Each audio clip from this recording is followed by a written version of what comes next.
2014-15 में गन्ना किसानों का बकाया 22,000 करोड़ रुपया था भाइयों बहनों, 22,000 करोड़।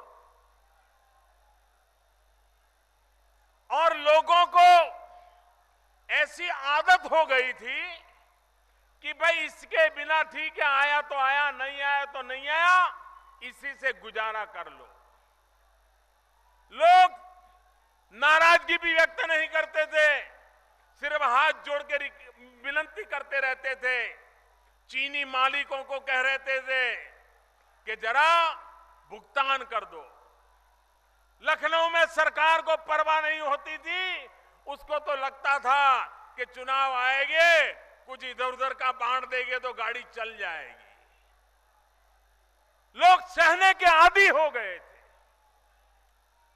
जब दिल्ली में सरकार बनी, उत्तर प्रदेश के लोगों ने मुझे इतना बड़ा सेवा का अवसर दिया।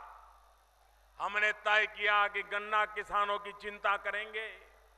भाइयों बहनों, 2014-15 के 22,000 करोड़ बकाया था, अब शायद मुश्किल से उंगली से गिन सके इतना बचा होगा। बाकी सारी बातें किसान के घर तक पहुंचा दी। मेरे पास चीनी वाले आए थे, वो कह रहे थे साहब दाम कम हो गया है, चीनी का कारखाना चलाना मुश्किल हो गया है, हमें पैकेज दे दो। मैंने कहा पैकेज लेने की आपकी आदत पुरानी है, लेकिन मोदी नया है।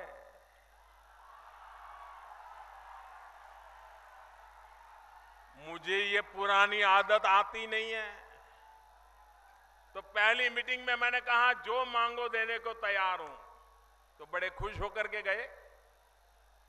फिर मैंने धीरे से अफसरों को भेजा और मैंने कहा कि जरा मुझे सूची दो, कौन कौन गन्ने किसान का कितना पैसा बकाया है, उसकी जरा सूची दो। तो चीनी मिल के लोग जरा कांपने लग गए। फिर दोबारा मिलने आए। मैंने कहा पैकेज मिलेगा, लेकिन कारखाने के मालिक को नहीं मिलेगा, हमें सूची दे दो। गन्ना किसान का जो बकाया है सीधा सीधा उसके बैंक अकाउंट में जमा करेंगे, आपको बीच में नहीं आने देंगे। तो वो कहने लगे नहीं नहीं साहब पैकेज नहीं चाहिए, यहां तक कहने लग गए पैकेज नहीं चाहिए। भाइयों बहनों, सरकार ने फैसला किया गन्ना किसानों का बकाया है, उसका पैकेज चीनी मालिकों को नहीं दिया जाएगा, गन्ना किसानों के खाते में जमा होगा।